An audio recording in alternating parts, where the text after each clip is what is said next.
Aujourd'hui, je vais vous parler du monitorage fœtal électronique. Donc, qu'est-ce que c'est? Donc, grand mot pour dire, c'est les petits capteurs qu'on met sur le ventre de la femme. Deux capteurs. Un capteur pour mesurer le rythme cardiaque de bébé, donc le cœur de bébé. Et le deuxième pour mesurer les contractions, donc l'intensité et la durée. Donc, ça va être maintenu par des sangles, genre de petites ceintures qu'on attache avec du velcro sur le ventre de la mère. Il y a plusieurs façons d'utiliser le monitorage, soit en continu, intermédiaire, interne. Mais interne, on avait déjà parlé dans une autre vidéo, c'est lorsqu'on la poche des os, elle est rompue et qu'on met un petit électrode sur la tête de bébé pour mesurer son bien-être, donc son petit cœur.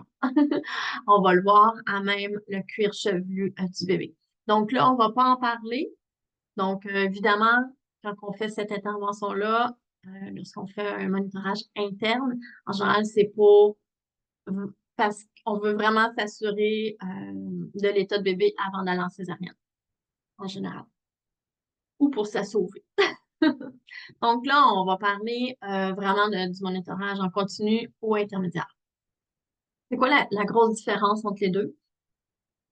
Le monitorage en continu, comme le mot le dit, ça veut dire que c'est enregistré sur un tracé qu'on appelle, donc une belle petite feuille avec toutes des tracés, là, des pics, hein,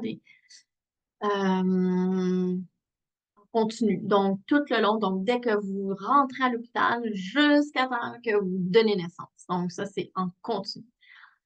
Intermédiaire, ça veut dire que vous allez le faire de façon intermédiaire. Donc, mettons, durant 20 minutes, à toutes les heures ou quelques fois durant une heure. C'est variable, là, mais ça veut juste dire que c'est pas enregistré continu. Donc, pourquoi qu'on voudrait faire ça, faire un monitorage? Donc, le monitorage, comme je vous ai dit, hein, il sert à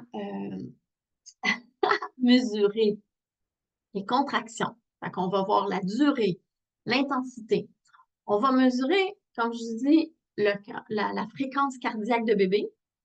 Et avec ça, on va pouvoir voir son accélération ou ses décélérations cardiaques.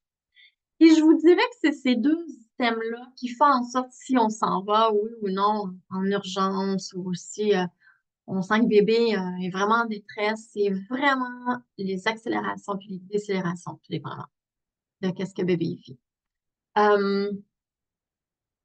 Donc, euh, fait que les avantages, c'est vraiment pour s'assurer du bien-être de bébé.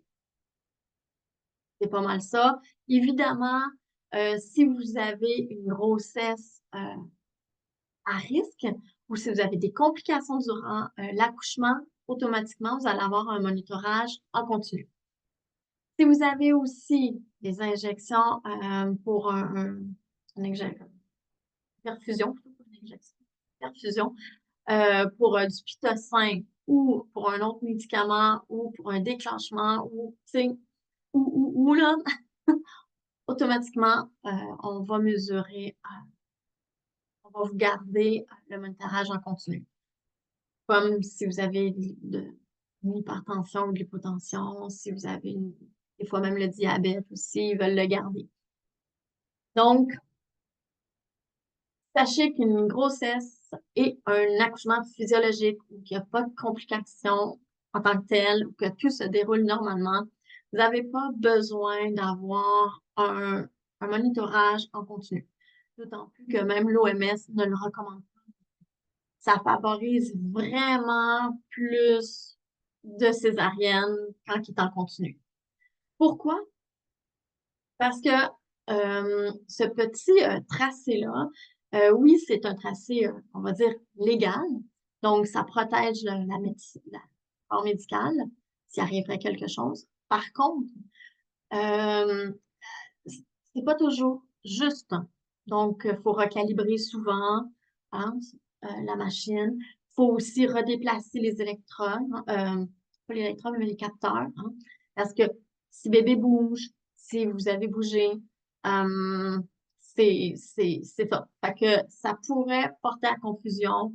Donc, souvent, si on voit qu'il y a une petite détresse au niveau fœtal, on va y aller aussi avec d'autres moyens d'identifier ou de confirmer que bébé est vraiment en détresse avant de tomber dans l'escalade des interventions.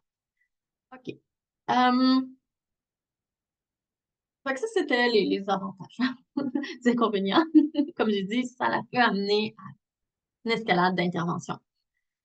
Ça peut aussi créer beaucoup d'inconfort parce que souvent, pour bien capter, l'infirmière va vous demander de rester sur le dos. Et on le sait, sur le dos, c'est toujours plus douloureux, les contractions.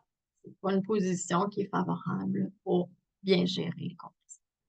Ça l'amène aussi que, euh, vu que vous êtes souvent sur le dos avec l'orage en continu, ben, ça ralentit le travail.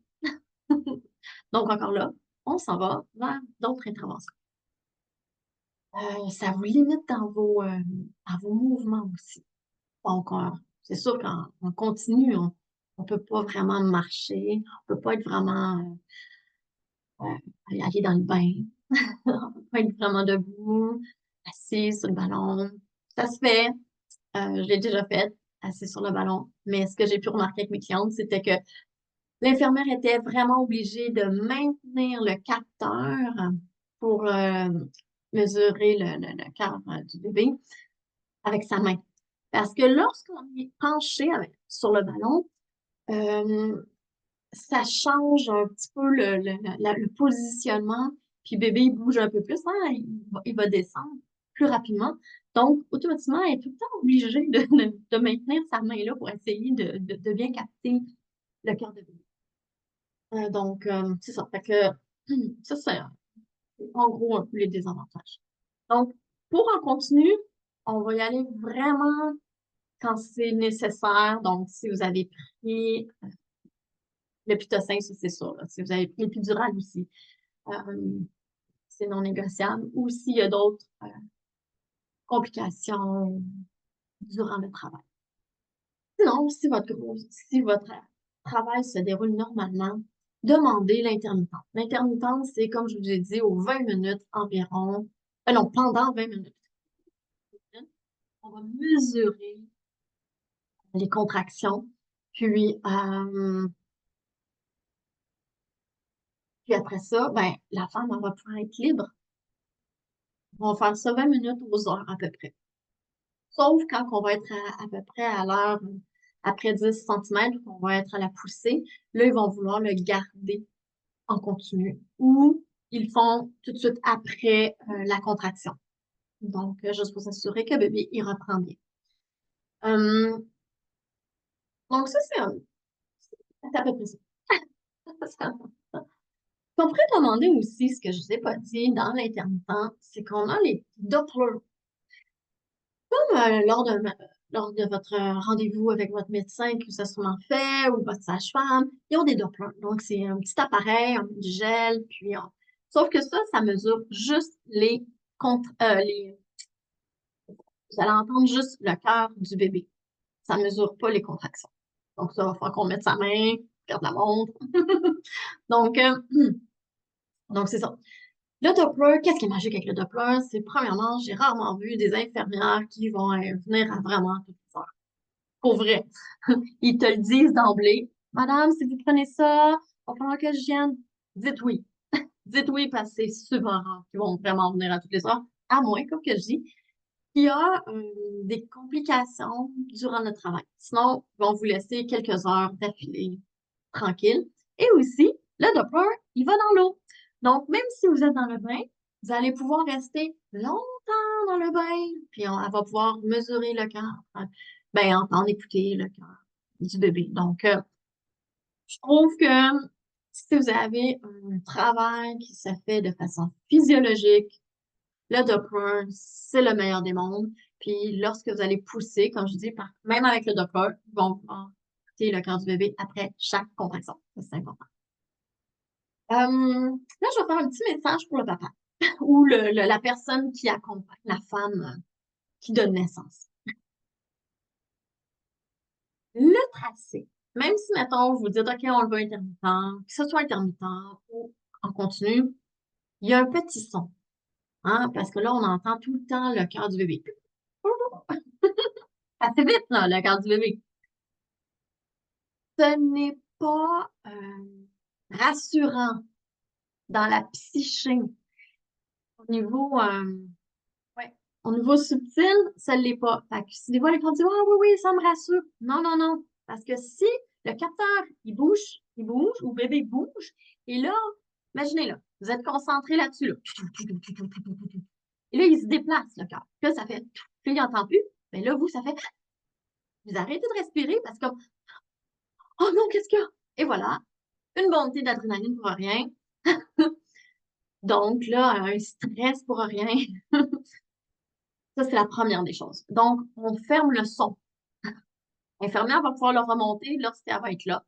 Mais lorsqu'elle n'est pas là, on ferme le son. Ça, c'est un de mes premiers trucs que je montre à mes clientes. On ferme le son pour ne pas être dérangé. L'autre chose aussi, euh, le tracé, ça va faire comme des pics, OK? Dans le temps, ces pics-là vont aller de plus en plus haut. C'est pour ça qu'il faut qu'ils recalibrent pour remettre plus bas. Alors là, ne dites pas à la femme qui est en train d'accoucher, c'est une grosse contraction. Premièrement, juste entendre ça, elle va se créer, dire, OK, ça doit faire une plus grosse contraction, OK, ça, je dois avoir plus mal. Mais non, pas nécessairement. C'est juste la fréquence, puis ça, si vous le gérez bien, ça va juste montrer l'intensité, mais pas nécessairement avec une douleur. L'autre chose aussi, comme je dis, lorsqu'on va le recalibrer, le même pic qui était haut, il va revenir tout bas. Il n'est pas moins intense. C'est juste qu'on a recalibré. Sinon, la petite feuille, l'intensité dépasserait. Donc, on recalibre à chaque fois. Donc, ça aussi, c'est important. Et on ne focalise pas sur le moniteur. On regarde la femme, on est avec elle, pas avec ça. Donc, j'ai beaucoup de gens, de papa, quand je suis pas là, qui me disent, oh, maman, je regardais ça, là. Oui, mais la présence conjointe a besoin de toi. Pas là. Pas là, regardant, faire, wow, c'est intense. Elle gère bien. Puis, comme je vous dis, c'est juste des données. Donc, c'est pour ça que l'OMS, entre autres, ne le recommande pas d'emblée en continu. Ça crée plus d'inconvénients qu'autre chose. Mais on peut comprendre lorsqu'il y a une complication, qu'on tombe dans l'escalade. Euh, Qu'est-ce qu'on peut faire? Comme je vous ai dit, la seule alternative, c'est le Doppler. Parce que là, si vous me trouvez une sage-femme ou un médecin qui fait encore là, avec le tétoscope, vous me le dites, vous m'appelez. Parce que je n'ai pas eu qui faisait l'art du travail pour l'accouchement. Donc, avec le Doppler, c'est magique. Comme je vous dis, vous allez pouvoir bouger, déplacer, vous allez pouvoir vaquer. Puis c'est aussi, c'est moins invasif, moins... parce que l'autre, ça serre. Ah, faut pas se cacher, là. Faut vraiment serrer les sangles là, pour que le capteur il soit vraiment bien appuyé contre votre peau. Que les ultrasons, ils passent à travers la peau, les muscles, le liquide amniotique pour entendre le cœur du bébé ou pour mesurer les contractions puis l'intensité. Donc, c'est un petit peu ça que je voulais parler. Fait que c'est une petite capsule très rapide sur un monitorage. Donc, si je répète, il y a un monitorage en continu, monitorage intermédiaire. On a le monitorage qu'on appelle le Doppler. Puis, on a le monitorage à l'interne aussi. Donc, en continu, en général, c'est seulement pour les complications ou si vous avez pris pitocin, médicaments, ou si vous avez des problèmes votre grossesse ou de votre accouchement. En intermédiaire, c'est justement un petit 20 minutes, 11 heures environ. Des fois, ça peut être long ou qu'on va avoir un beau petit tracé. Donc, eux, ils vont avoir la petite preuve que tout va bien. Puis, le Doppler, qu'on va mesurer juste les battements de cœur pour s'assurer que le cœur il va bien. Et le monitorage en interne, c'est évidemment lorsque la porte des os elle est rompue, on met un électrode sur le cuir chevelu de bébé pour avoir l'heure juste directe. Parce que, parce que on peut, ça peut être faussé quand c'est à l'externe. OK? Y a-t-il d'autres choses que je pourrais vous dire? Je pense qu'on a fait pas mal. Donc, si vous avez des questions, n'hésitez pas à le demander à votre naissance, à votre sage-femme, à votre médecin. Puis n'oubliez pas, c'est dans votre droit. Donc, juste leur mentionner après le 20 minutes de monitorage, dire Ah, ça c'est la job de l'accompagnant, là. OK, ça fait 20 minutes, on enlève les sangles. On enlève, tu sais. Puis comme je vous dis, essayez de faire des sangles. Tu sais, si vous avez les sangles, là, les capteurs, essayez de le faire plus assis, debout. Ça va moins de risque que ça ralentit le travail. Donc, moins de risque qu'on tombe dans les interventions en cascade. Hum. Donc, c'est ça mes petits conseils. Fait que si vous en voulez d'autres, si vous voulez l'avoir personnalisé, n'hésitez pas, de me contacter là-dessus. Je vous souhaite une belle journée.